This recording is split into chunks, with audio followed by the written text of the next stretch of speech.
మహాబలవంతుడైన తండ్రి నామానికి మహిమ కలుగును గాక. ఇదిగో వాక్యం అనే మా ఛానల్ ద్వారా వాక్యాన్ని ఉంటున్న మిమ్మల్ని తండ్రి దీవించి ఆశీర్వదించును గాక. హల్లెలూయా. ఈ ఉదయకాల సమయంలో తండ్రి మనతో ఇస్తున్న ఆ యొక్క మాటలను మనము జ్ఞాపకం చేసుకుందాం. ప్రకృతిలో ఒక్కొక్క దానికి ఒక్కొక్క శక్తిని, బలాన్ని ఇచ్చాడు దేవుడు.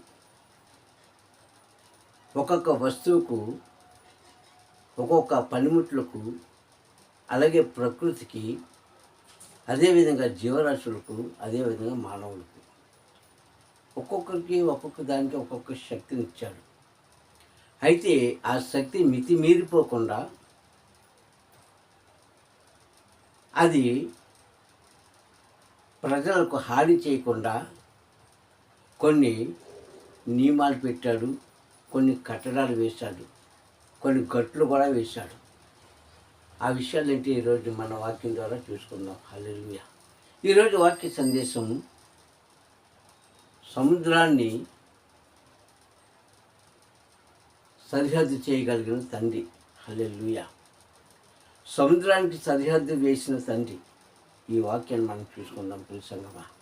ఎందుకంటే ఈ భూమి మీద 25% భూమి ఉంటే 75% సముద్రం ఉంది. అంటే ప్రపంచం చుట్టూ కూడా సముద్రమే ఉంది, మధ్యలో ఈ భూమండలం ఉంది.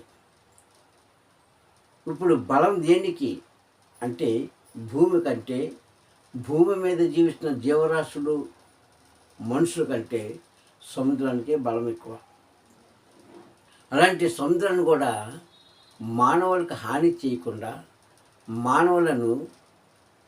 మానవులకు నష్టం కలిగించకుండా తండ్రి దానికి ఒక సరిహద్దు వేశాడండి. ఆ సరిహద్దు యొక్క విశాలత మనం ఈరోజు పాఠం ద్వారా నేర్చుకుందాం. సముద్రానికి సరిహద్దు చేయగలిగిన తండ్రి. హల్లెలూయా. అంత మహా సముద్రాన్ని ఆయన కట్టడి చేయగలిగాడు. కానీ మానవుడికి మాత్రము తండ్రి మాట వినలేకపోతున్నాడు. ఈరోజు ఇర్మీయా గ్రంథంలో 5వ అధ్యాయము 22వ వచనంలో ఆయన చెప్పిన మాట,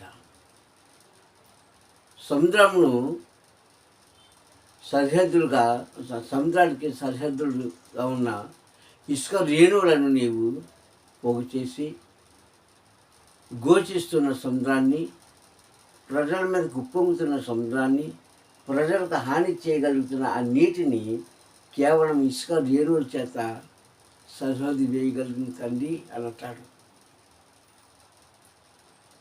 ఈ సముద్రం దేనికి లోబడుతుంది? ఇసుక రేణువులు చూసి లోబడుతుంది, ఇసుకకు లోబడుతుంది. మనిషికి లోబడుతుందా? లోబడదు. అంటే మనకున్న అర్హతకు లోబడుతుందా? లోబడదు.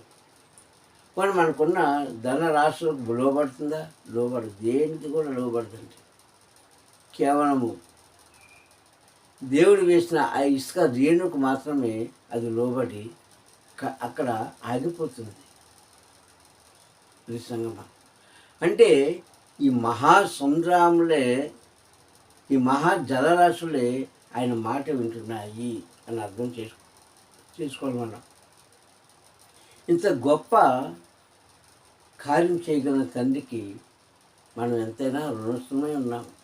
కానీ మహాకాశంలో భూమి, ప్రకృతి ఇవన్నీ కూడా తండ్రికి లోబడుతున్నాయి కదా సంగమా. మానవుడు ఎందుకు లోబడలేకపోతున్నాడు అంటే మానవుల్లో అన్నిటికంటే, ఉప్పొంగే సముద్రం కంటే, కెరటాల కంటే ఏముంది మానవులంటే? గర్వం ఉంది. హల్లెలూయా. ఈ గర్వం వలన మనిషి దేవుడికి లోబడలేకపోతున్నాడు. ఇది ఒక్కటే ముఖ్యమైన కారణం. అంత మహాసముద్రాన్నే కేవలం చిన్న ఇసుక రేణువుతో సరిహద్దు వేసిన తండ్రి, ఆపగలిగిన తండ్రి, శక్తి కలిగిన తండ్రి. మరి మనం ఎందుకు ఆయనకు లోబడలేకపోతున్నాము?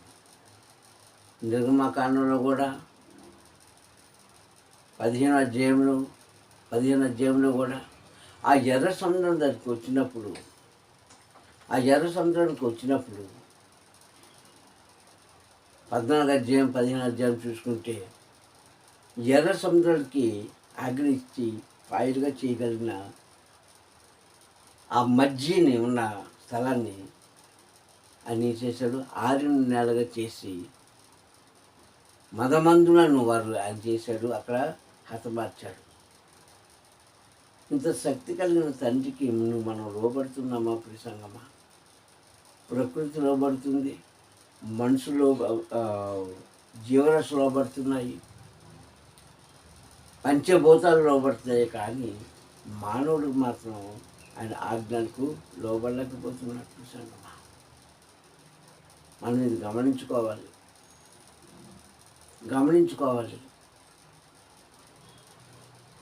నీ బలము చేత సముద్రానికి హద్దులు వేసిన దేవా, నీ కార్యాలు గొప్పవి అంటాడు కీర్తనదారుడు 74 అధ్యాయంలో ఆయన చెప్పబడిన మాట. నీ యొక్క అమూల్యమైన కార్యాల చేత నీ నోటి మాట ద్వారా, ఇసుక రేణువు ద్వారా సముద్రాన్ని పాయలు చేసి సముద్రానికి సరిహద్దులు వేసిన గనుడా, నీకు కృతజ్ఞతలు అంటాడు అక్కడ. ఈ సంగమా, జలరాశులు సముద్రములో, అగాధ సముద్రంలో ఎన్నో జీవరాశులు జీవిస్తున్నాయి. ఆణిముత్యాలు ఉన్నాయి, పర్వతాలు ఉన్నాయి, గుట్టలు ఉన్నాయి, అనేకమైన రకరకాలైన జీవరాశులకు అది నిలమైంది సముద్రము. చేపలు పట్టేవారు ఇంచుమించుగా సముద్రంలోకి వెళ్ళి 15 దినములు వారు కష్టపడి వాళ్ళు అక్కడ వేట వేస్తారు, వేటను తెచ్చుకుంటారు, వేటాడి.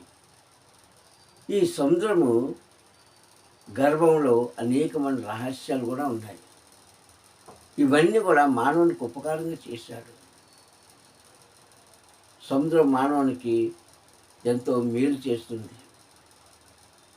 ఇంత మేలు చేసి, ఇంత ఉప్పొంగి, ఇంత ఎలా చేసిన సముద్రము చిన్న ఇసుక రేణువుకు లోబడిపోయిందని అది తండ్రి చేసిన గొప్ప తండ్రి చేసిన గొప్ప ఆశ్చర్య కార్యాలు. ఇంతకంటే ఎక్కువగా చేశాడు మానవుడికి తండ్రి, కానీ అది మానవుడు దాన్ని గ్రహించుకోలేకపోతున్నాడు. ప్రకృతి ఆయన మాట ఉందండి, ప్రకృతి ఆయన వెనకాల వచ్చేసింది, కానీ మానవుడు వినట్లేదు మాట. సముద్రానికి ఉన్న విలువ ఎంతో ఎవరికైనా తెలుసా? పోనీ దాని లోతు ఎంతో ఎవరికైనా తెలుసా? దాని విస్తరణ ఎంతో ఎవరికైనా తెలుసా? సముద్రం వస్తే దాన్ని ఆపగలిగే శక్తి చిన్న ఇసుక రేణువుకు మాత్రం ఇచ్చాడు. ఇసుకకే ఇచ్చాడు ఆయన. అలాంటి మహాత్ముని మనం ఈరోజు ఏం చేస్తుంటే తృణీకరిస్తున్నాము, విడిచిపెట్టేస్తున్నాము. ఆయన మాటను మనం జీవించలేక, ఆయన చేసిన అద్భుత కార్యాలను మనం గ్రహించుకోలేక, ఆయన ఇస్తున్న ఆయన చేసిన ఉపకారాన్ని మనం గ్రహించుకోలేక మనం అవివేకులమై ఉంటే దయచేసి మనం ఆలోచిద్దాం ప్రసంగమా. సముద్రము ప్రపంచంలో ఉన్న ప్రతిదానికి కూడా మూల ఆధారం. అది మూల ఆధారం. ఎంతో ఖని సంపద ఆ సముద్రంలో ఉంది. జీవరాశి జీవించడానికి కాదు, అమూల్యమైన వజ్రాలు సముద్రంలో ఉన్నాయి, ముత్యాలు సముద్రంలో ఉన్నాయి, విలువైన రాళ్ళు సముద్రంలో ఉన్నాయి. ఇవన్నీ కూడా తన గర్భంలో దాచుకొని మానవులకు సహాయం చేస్తుంది సముద్రం. అది ఘోషించిన మానవులను హాని చేయకుండా తండ్రి దానికి ఒక సరిహద్దు వేశాడు. దాన్ని ఆపగలుగుతున్నాడు. నాటి నుంచి నేటి వరకు కూడా నోవా కాలం నుంచి నేటి వరకు కూడా సముద్రానికి ఆజ్ఞ ఇచ్చాడు, పాటించే అన్నీ కూడా అవి కార్యాలు చేస్తున్నాయి. నిజంగా లోబడలేని మనిషి యొక్క మనస్తత్వం మాత్రము తండ్రికి వ్యతిరేకంగానే జీవిస్తున్నాము. సముద్రంకున్న విశిష్టత ఇంత అంత కాదు. దానికి ఉన్న గొప్పదనం ఇంత అంత కాదు. కర్ర చాపి కొట్టిన వెంటనే సముద్రం పాయలు చేశాడే తండ్రి. అది సాధ్యమా అసాధ్యమా? అసాధ్యమే. దాన్ని సాధ్యం చేశాడు తండ్రి. సాధ్యం చేశాడు. ప్రియ సహోదరి సహోదరులారా, ఈరోజు ప్రకృతి మనకి ఎంత ఉపకారం చేస్తుందో, ప్రకృతి మనకి ఎంత సహాయం చేస్తుందో, ప్రకృతి మనకి ఎందుకు లోబడుతుందో కారణం మనకు తెలుసా? మీకు తెలుసా? ఎవరికీ తెలియదు.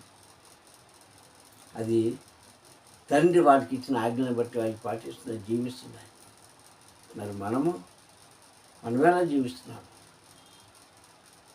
ఇది గమనించుకోవాల్సిన సంగమా ప్రతి సహోదరుడు కూడా, క్రైస్తవులు కూడా.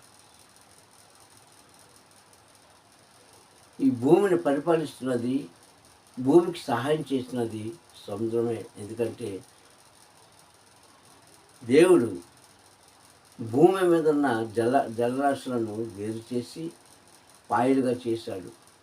ఇది పంటలు పండడానికి, మానవులు సుఖంగా జీవించడానికి, త్రాగడానికి ఈ నీళ్లు మనకి ఉపకారం చేస్తున్నాయి కూడా. మరి ఆకాశంలో కూడా జలరాశులు ఉన్నాయి. అది ఎలా ఉంటుంది? మంచు రూపంలో, వర్షం రూపంలో తండ్రి అక్కడ కూడా ఈ జలాన్ని వేరు చేశాడు. ఈ జలాన్ని వేరు చేశాడు. అందుకే మనకి ఆకాశం నుంచి వర్షం వస్తుంది, మంచు పడుతుంది. అంతేగాని భూమిలోంచి వర్షము, భూమిలోంచి మంచు ఆయన కురిపించలేదు కదా. మానవుడికి ఏది అవసరమో ఆయనకు తెలుసు. చేశామమ్మా, ఆకాశం నుంచి కూర్చే మహావర్షంలో సరే సముద్రం ఆకర్షించుకుంటుంది, తన గర్భంలో దాచుకుంటుంది, ప్రజలకు హాని చేయకుండా. అందుకని ఒక సరిహద్దు వేశాడు, అదే ఇసుక రేణువు. ఆ ఇసుకను దాటి ఇసుకకు లోబడిపోతుంది. కానీ సముద్రం, మహాసముద్రము, మనిషి తండ్రికి లోపడలేకపోతున్నాడు. మనం జ్ఞాపకం చేసుకోవాలి. మానవ జీవితం అంతండి ఎంత ఇసుక రేణువు లాంటిది. ప్రకృతి అంతా దేవుడికి లోబడుతున్నాయి. ప్రకృతి అంతా దేవుని యొక్క మాటలు వింటున్నాయి, ఒక మనిషి తప్ప. అందుకే సముద్రానికి ఉన్న గొప్పతనం, సముద్రానికి ఉన్న మహాబలము ఇక దేనికి కూడా లేదు. అయినప్పటికీ తండ్రి ఏం చేస్తుందంటే మానవుల మీద అది ఉప్పొంగిపోకుండా, పొర్లిపోకుండా, పాడు చేయకుండా దానికి ఒక సరిహద్దు వేశాడు. మనకి కూడా ఒక సరిహద్దు వేశాడు. కానీ అది సరిహద్దు దాటలేదు. మనం దాటి వెళ్ళిపోతున్నాం. ఇది మనం గమనించుకోవాలి. సముద్రానికి ఉన్న విలువ ఎంత అనేది ఈరోజు మనం చూసుకుంటున్నాము. మరి మనకున్న విలువ ఎంత మనం జ్ఞాపకం చేసుకోవాలి. మనం జ్ఞాపకం చేసుకొని తండ్రి దగ్గర మనం లోబడి మనం జీవించినట్లయితే మనకి మేలని మీకు తెలియజేస్తున్నాను. ప్రార్థన చేసుకుందాం, చిన్న ప్రార్థన చేసుకుందాం. ప్రేమగల తండ్రి దయగల నాయన, నీకు స్తోత్రములు. ఈ ఉదయకాల సమయంలో వాక్యం దిగొచ్చి మాతో మాట్లాడినందుకు స్తోత్రం. నిజమే నాయన, సముద్రానికి ఎల్లలు వేసావు తండ్రి, సముద్రాన్ని పాయలుగా చేసావు నాయన, సముద్రానికి సరిహద్దులు వేసావు. కానీ తండ్రి, మేమే నీ మాట వినలేక మా సరిహద్దులను దాటి లేని కష్టాలు తెచ్చుకొని తండ్రి, మేము బాధపడుతూ, ఏడుస్తూ, దుఃఖిస్తూ మీ దగ్గరకు వస్తున్నామయ్యా. కానీ ప్రకృతి నీ మాట వింటుంది. మాట వినలేని తండ్రి మనుషుల వైపుగా ప్రభా మీరు చేతులు ఎత్తి నన్ను ఎదురు చూస్తున్నాను. మాట విని అయ్యా నీకు లోబడే గుణం ప్రకృతిలో జీవరాశుల వలె, నన్ను ప్రకృతిలో తండ్రి పంచభూతాల వలె మాకు కూడా నేర్పించమని మా ప్రియ రక్షకుడైన క్రీస్తు నామమున ప్రార్థన అడుగుతున్నాను పరమ తండ్రి. హల్లెలూయా, హల్లెలూయా, హల్లెలూయా. నేను కూడా వందనాలు తండ్రి, మిమ్మల్ని దీవించి ఆశీర్వదించుగాక. హల్లెలూయా, హల్లెలూయా, హల్లెలూయా. వందనాలు, అందరికీ వందనాలు.